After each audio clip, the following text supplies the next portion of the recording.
Selamat pagi murid-murid, saya Cikgu Yu dan hari ini Cikgu akan mengajar pendidikan seni visual.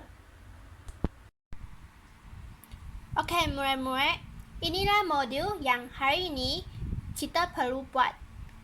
Dan marilah kita bersama-sama membaca tajuk dan arahan modul ini.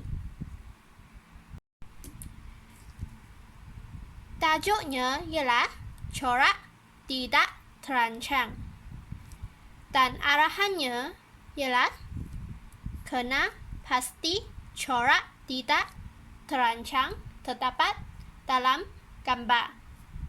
Dan sila tandakan betul bagi gambar corak tidak terancang dan salah bagi gambar yang bukan corak tidak terancang.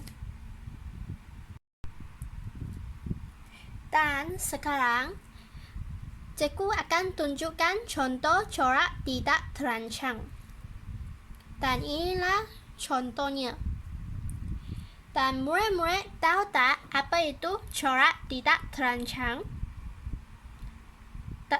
Jika tak tahu, Cikgu akan menjelaskan apa itu corak tidak terancang. Corak tidak terancang adalah dihasilkan secara bebas dan tidak mempunyai motif tertentu. Dan murid-murid lihat gambar ini. Gambar ini adalah bebas dengan coraknya dan tidak benda yang sama dalam gambar ini. Jadi, gambar ini ialah corak tidak terancang. Dan sekarang, marilah kita melihat soalan-soalan yang perlu kita buat. Dan sebelum kita buat soalan ini, marilah kita bersama-sama membaca satu lagi arahannya. Arahan yang pertama, kena pasti corak tidak terancang terdapat dalam gambar.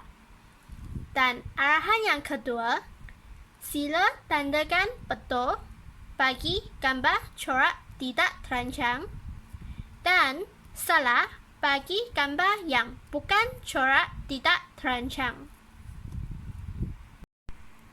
Dan murid-murid, marilah kita bersama-sama lihat gambar yang pertama. Murid-murid, lihat gambar ini.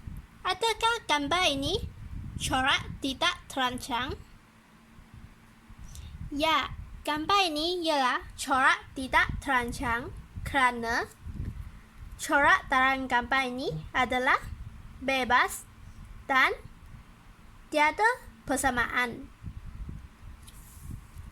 Jadi, kita perlu menandakan betul bagi gambar ini kerana gambar ini ialah gambar corak tidak terancang.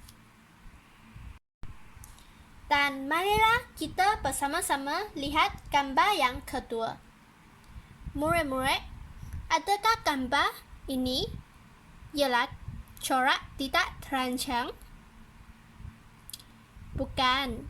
Gambar ini bukan corak tidak terancang. Kerana ia ada persamaan. Murid-murid, marilah kita lihat sudut bagi gambar ini adalah sama. Dan gambar ini ada motifnya, iaitu satu bulatan dalam segi 4. Dan gambar ini adalah teratur dan tersusun. Jadi, gambar ini bukan corak tidak terancang. Dan kita perlu menanda salah. Dan seterusnya, marilah kita bersama-sama lihat gambar yang ketiga.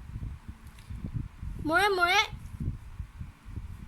lihat gambar ini. Dan adakah gambar ini corak tidak terancang? Bukan. Gambar ini ada segitiga yang sama dan tersusun dalam gambar ini.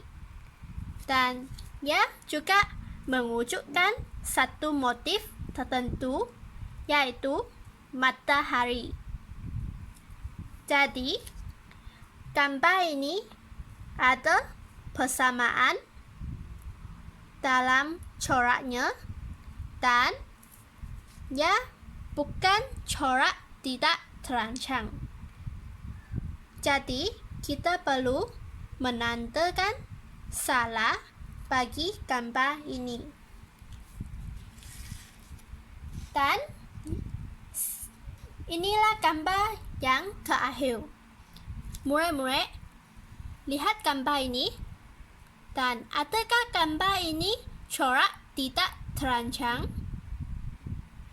Ya, gambar ini adalah corak tidak terancang karena bintik-bintik dalam gambar ini adalah tidak sama saiznya dan tidak tersusun dan tidak mempunyai motif tertentu. Jadi, inilah gambar corak tidak terancang. Dan kita perlu menanda betul bagi gambar ini. Dan ini sahaja bagi modul hari ini. Sekian, terima kasih.